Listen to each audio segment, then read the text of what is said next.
BBC Tamil News. வணக்கம். நீங்கள் இணைந்திருப்பது தமிழ் மாலை செய்திகளுடன். ஜனாதிபதியினதும் பாராளுமன்றத்தினதும் பதவிக்காலங்களை நீடிப்பதற்கு சர்வஜன் வாக்கெடுப்பை நடத்த வேண்டும் என்று கடந்த வாரம் தான் தெரிவித்த கருத்தை நியாயப்படுத்திய ஐக்கிய தேசிய கட்சியின் பொதுச் செயலாளர் பாலித ரங்கே பண்டார இந்த விடயம் தொடர்பாக ஏனைய அரசியல் கட்சிகள் அவற்றின் நிலைப்பாட்டை வெளியிட வேண்டும் என்று இன்று வலியுறுத்தினார். அரசியலமைப்பின் பிரகாரம் சர்வஜன் வாக்கெடுப்பு ஒன்றை நடத்துவதற்கான அரசியலமைப்பு ஒன்று பற்றி மாத்திரமே நான் பேசினேன். தேசிய முக்கியத்துவம் வாய்ந்தது என்றுதான் கருதும் எந்தவொரு விவகாரம் தொடர்பிலும் மக்களின் அபிப்பிராயத்தை அறிந்து கொள்வதற்கு சர்வஜன் வாக்கெடுப்பு ஒன்றை நடத்துவதற்கு ஜனாதிபதிக்கு வழங்கும் ஏற்பாடுகளை அரசியலமைப்பின் 86, 87 சரத்துக்கள் கொண்டிருக்கின்றன.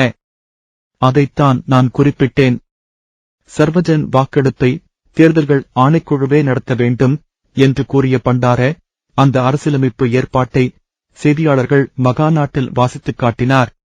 இந்த விவகாரத்தில் தங்களது நிலைப்பாட்டை கூறுமாறு எதிர்க்கட்சித் தலைவர் சஜித் பிரேமதாசவிடமும் தேசிய மக்கள் சக்தியின் தலைவர் அனுரகுமார திசாநாயக்கவிடமும் ஏனைய அரசியல் கட்சிகளிடமும் நான் கேட்டுக்கொண்டேன். இன்னொரு பொருளாதார நெருக்கடி ஏற்படுவதை தவிர்ப்பதற்காக ஒன்றுபடுமாறு அரசியல் கட்சிகளை வலியுறுத்தினேன். ஆனால் அவர்களில் எவருமே இதுவரை தங்களது உத்தியோகபூர்வ நிலைப்பாட்டை அறிவிக்கவில்லை என்றும் பண்டார கூறினார். ஜனாதிபதி தேர்தலுக்கு ஐக்கிய தேசிய கட்சி தயாராக இருப்பதாக கூறுவதற்கு அவர் தவறவில்லை. இது இவ்வாறிருக்க எதிர்வரும் தேசிய தேர்தல்களுக்கு தயாராகுவதற்காக ஐக்கிய தேசிய கட்சி குழு ஒன்றை நியமித்திருக்கிறது. இது தொடர்பான கூட்டம் கட்சியின் தலைமையகமான சீகோத்தாவில் இன்று இடம்பெற்றது. தேசிய தேர்தல்கள் அமைப்பாளராக சுற்றுலாத்துறை அமைச்சர் ஹரின் பெர்னாண்டோவும் தேசிய தேர்தல்கள் செயலாளராக முன்னாள் அமைச்சர் ரவி கருணாநாயக்கவும் பிரதி செயலாளராக ஜனாதிபதி சட்டத்தரணி டொனால்ட் பெரேராவும் நியமிக்கப்பட்டனர். இது தவிர ஐக்கிய தேசிய கட்சியின் நிர்வாகிகளிலும் சில மாற்றங்கள் செய்யப்பட்டன. வலய அமைப்பாளர்களை கடந்த சில தினங்களாக கட்சி நியமனம் செய்து வருகிறது என்பது குறிப்பிடத்தக்கது.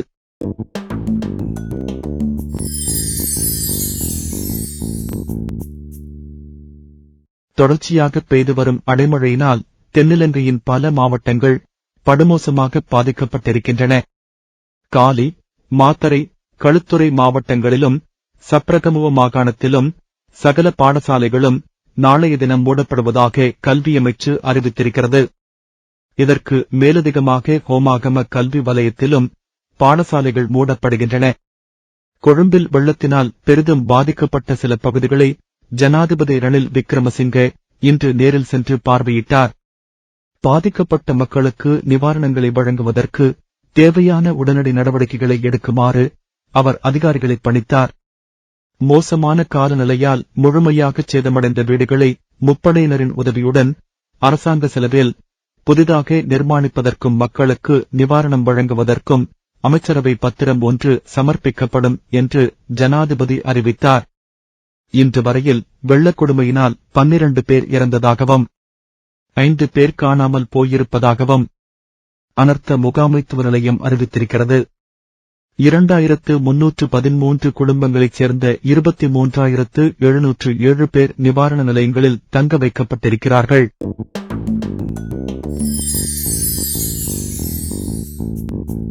இலங்கையில் உள்ள ஐக்கிய நாடுகள் வதிவிட பிரதிநிதி மார்க் அண்டே பிராங் நேற்று யாழ்ப்பாண மாவட்டத்துக்கு விஜயம் ஒன்றை மேற்கொண்டார்.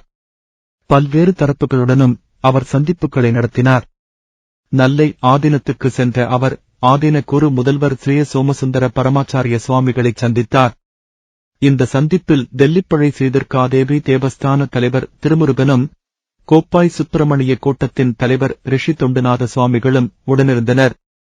நல்லூர் கந்தசுவாமி கோவிலுக்கு சென்று வழிபட்ட பிரான் யாழ்ப்பாண பொது நூலகத்தையும் பார்வையிட்டார்.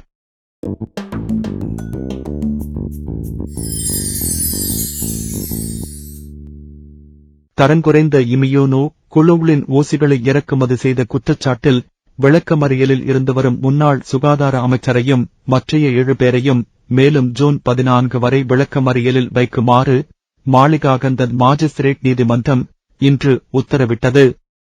அதேவேளை 4வது சந்தேக நபரை 1 இலட்சம் ரூபாய் காசுப்பிணையிலும் தலா 5 இலட்சம் ரூபாய் பெறுமதியான இரு சரீரப் பிணையிலும் விடுவிப்பதற்கும் நீதிமன்றம் உத்தரவிட்டது.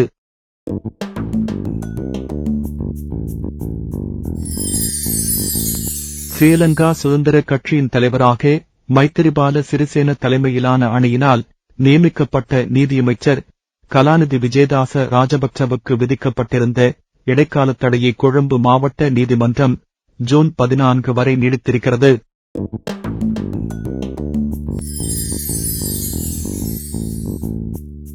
தோட்டத் தொழிலாளர்களின் சம்பள அதிகரிப்பு தொடர்பான வர்த்தமானி அறிவித்தலை மீறிய பெருந்தோட்டக் கம்பெனிகளின் குத்தகை ஒப்பந்தத்தை ரத்து செய்யுமாறு தொழில் வெளிநாட்டு வேலைவாய்ப்பு அமைச்சர் மனுஷ நாணயக்காரவுக்கு ஜனாதிபதி விக்ரமசிங்கே உத்தரவிட்டிருக்கிறார். அதேவேளை குத்தகை ஒப்பந்தம் தொடர்பாக புதிய சட்டங்களை தயாரிக்குமாறு ஜனாதிபதி அமைச்சரை கேட்டிருக்கிறார்.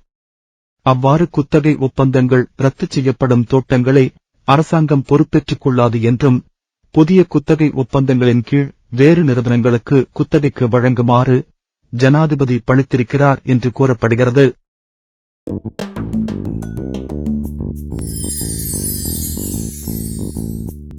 இலங்கையில் உண்மை ஐக்கியம் நல்லிணக்கத்துக்கான ஆணைக்குழுவை நிறுவுவதற்காக வரையப்படும் சட்டத்தில் ஆணைக்குழுவுக்கு வழக்கு தொடுப்பதற்கான நீதித்துறை அதிகாரங்களை வழங்குவதற்கு வசதியாக திருத்தங்கள் கொண்டுவரப்படும். இல்லாவிட்டால் விசேட நீதிமன்றத்தை அமைப்பது குறித்து ஆராயப்படும் என்று உண்மை மற்றும் நல்லிணக்க பொறுமுறைக்கான இடைக்கால செயலகத்தின் பணிப்பாளர் நாயகம் அசங்க குணவம்ச கூறியிருக்கிறார். கடந்த வாரம் யாழ்ப்பாண பல்கலைக்கழகத்தின் மருத்துவ பயிற்சி மற்றும் ஆராய்ச்சி பிரிவுக்கான புதிய கட்டிடத்தை திறந்து வைத்து உரையாற்றிய ஜனாதிபதி விக்ரமசிங்கே உத்தேச உண்மை நல்லிணக்க ஆணைக்குழுவுக்கு நீதித்துறை அதிகாரங்கள் இருக்க வேண்டுமா அல்லது தனியான நீதிமன்றத்தை அமைக்க வேண்டுமா என்பது குறித்து ஆராய்வதாக கூறியது குறித்து குணவம்சவிடம் செய்தியாளர்கள் கேட்டபோதே அவர் இவ்வாறு பதிலளித்தார்.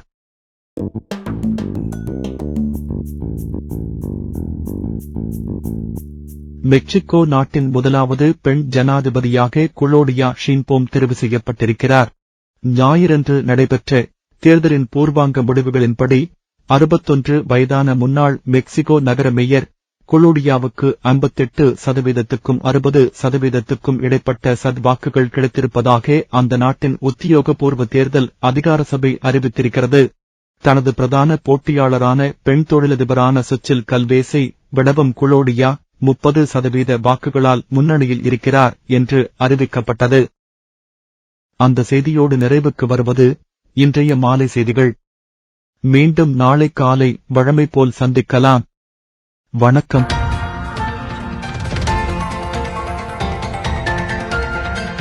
TBC Tamil News.